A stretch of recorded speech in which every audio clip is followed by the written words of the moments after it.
আজকে বানিয়েছি সরস্বতী পুজো স্পেশাল নিরামিষ বাঁধাকপির ঘন্ট।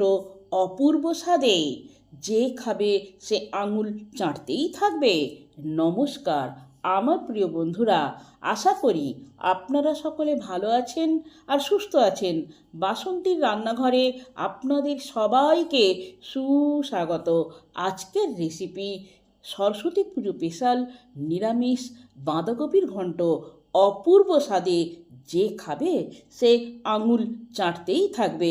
এই ভিডিওটি সম্পূর্ণ দেখলে আপনারাও অতি সহজে এই সুস্বাদু রেসিপিটি রান্না করতে পারবেন। তাই এই ভিডিওটি সম্পূর্ণ দেখা আর আমার চ্যানেলটিকে সাবস্ক্রাইব করার অনুরোধ রইল, কারণ আমি যে নিত্য নতুন ভিডিও বানাবো তার নোটিফিকেশান সবার আগে আপনার কাছে যাবে।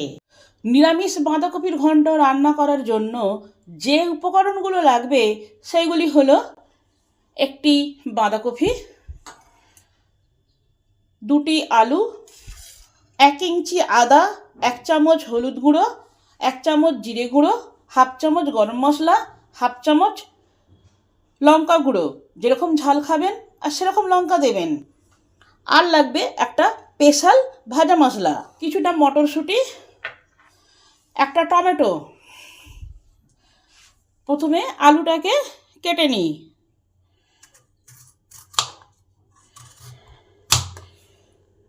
যতটা পারবো ছোট ছোট করে করব। আপনারা আপনাদের পছন্দ মতন টুকরো করে নেবেন।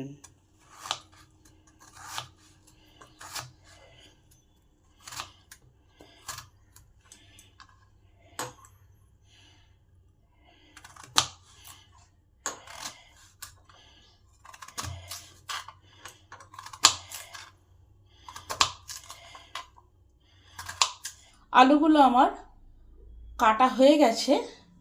এবার জলে ডুবিয়ে রাখি। আলু কেটে সব সময় জলেই ডুবিয়ে রাখতে হয়। এবার বাঁধাকপিটাকে কেটে নেব।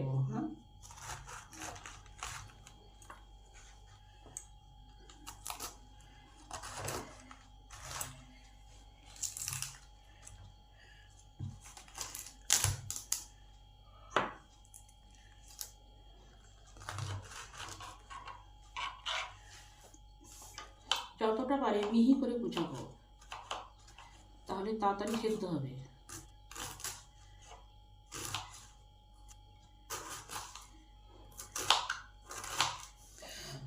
বাঁধাকপিটা পুরোটা আবার কাটা হয়ে গেছে। এবারে পরিষ্কার করে ধুয়ে নেব। প্যান গরম হলে প্যানে দিলাম এলাচ, দারুচিনি, শুকনো লঙ্কা, 1 টেবিল চামচ ধনে আর 1 টেবিল চামচ গোটা জিরে। এইগুলোকে ধিমে আঁচে ভালো করে নেড়ে ভেজে নিতে হবে। আবার বেশি কড়া করে ভাজা চলবে না, তাহলে এর ফ্লেভারটা নষ্ট হয়ে যাবে। কন্টিনিউ নেড়ে নেড়ে ভাজতে হবে, নাহলে নিচেরগুলো চুয়ে যাবে। মশলাগুলো আমার ভালোভাবে ভাজা হয়ে গেছে। সুন্দর একটা গন্ধে মম করছে।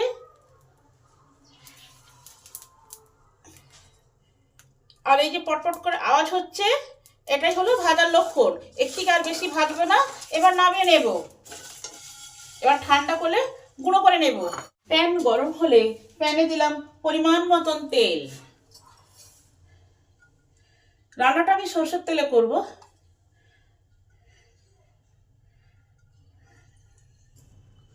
তেল গরম হলে তেলে দিলাম পরিমাণ মতন হিং। যেহেতু নিরামিষ করব, নিরামিষ তরকারিতে হিং দিলে তার স্বাদ আরও শতগুণ বৃদ্ধি পায়। সাথে দিলাম গোটা জিরে,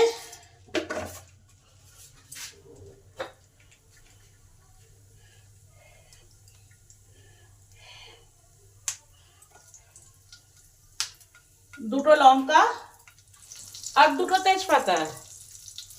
এই সমস্ত কিছুকে একটু ভালো করে ভেজে নেব। এগুলো যত ভালো ভাজা হবে তরকারির স্বাদ ও গন্ধটা তত বৃদ্ধি পাবে।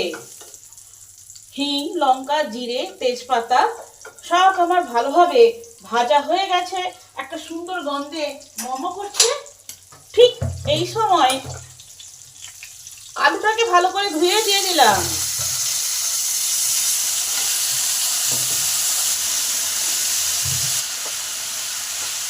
পরিমাণ মতন নুন দিলাম আর হলুদ দিলাম। নুন আর হলুদটাকে ভালোভাবে আলুর সাথে মিশিয়ে দিলাম। এবার 8 থেকে 10 মিনিটের জন্য চাপা দিয়ে দিলাম, যাতে আলুটা ভালোভাবে সেদ্ধ হয় আর ভাজা ভাজাও হয়। 8 মিনিট পর ঢাকাটা খুলে দেখি কি অবস্থা।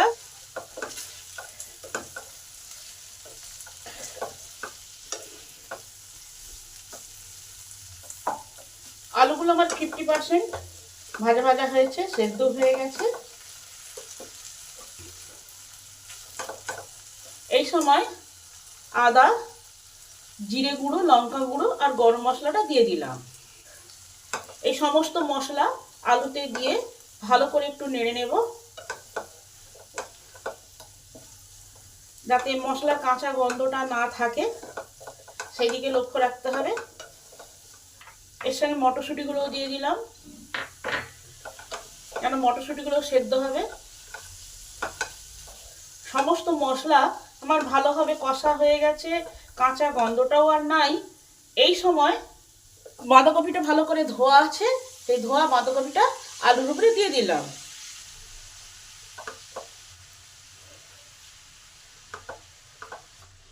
এই বাঁধাকপিটা যাতে তাড়াতাড়ি কমে যায় সেই জন্য কিছুটা নুন দিলাম, তবে খুব কম করেই দিতে হবে। প্রয়োজন পড়লে আবার দেওয়া হবে, কিন্তু প্রথমে অল্পই দিতে হবে। এখন আর নাড়ানাড়ি করবো না, কেননা নাড়ানাড়ি করলে পরে পড়ে যাবে। জায়গাটা আমার ছোট, তাই আমি চাপা দিয়ে দিলাম যাতে কমে যায়, ততক্ষণ অপেক্ষা করব। এখন 5-6 মিনিট চাপা থাক। 5 মিনিট পর চাপাটা খুলে দেখি কি অবস্থা। বাঁধাকপিটা অনেকটা কমে গেছে, এরকম জলও বেরিয়েছে।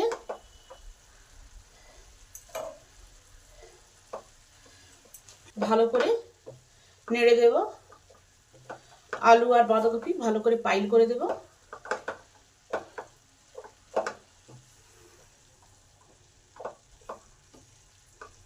কড়াইতে 1 ফোঁটা জল দেব না, এই জলেই সেদ্ধ হয়ে যাবে, বাঁধাকপির জলে।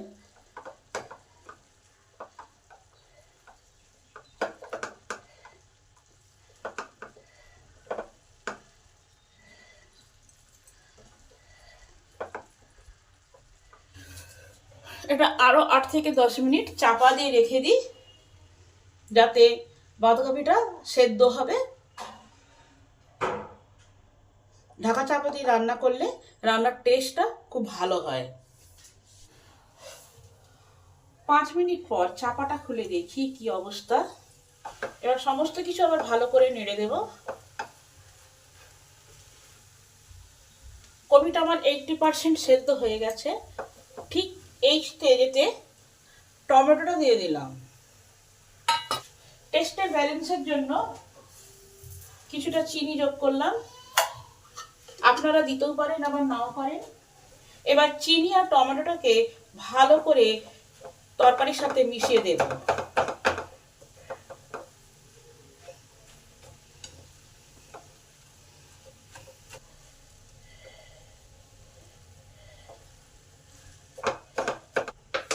আরো 5 মিনিট চাপা দিয়ে দিলাম, যাতে টমেটোটা ভালোভাবে সেদ্ধ হবে, টমেটোর কাঁচা গন্ধটা যাবে। আরো 5 মিনিট পর চাপাটা খুলে দেখি কি অবস্থা। টমেটোগুলো আমার সেদ্ধ হয়ে গেছে ভালো করে, সমস্ত সবজি বাঁধাকপিও ভালোভাবে সেদ্ধ হয়ে গেছে। নুনটাও চেক করে দেখলাম ঠিকই আছে। ঠিক এই সময় যে ভাজা মশলাটা ভেজেছিলাম সেই মশলাটাকে মিক্সিতে গুঁড়ো করে নিয়েছি, তার 1 চামচ তরকারিটায় দিয়ে দিলাম।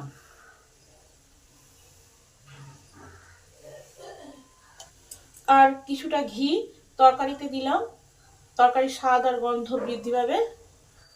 এবার এই ঘি আর ভাজা মশলাটাকে ভালোভাবে তরকারির সাথে মিশিয়ে দিই।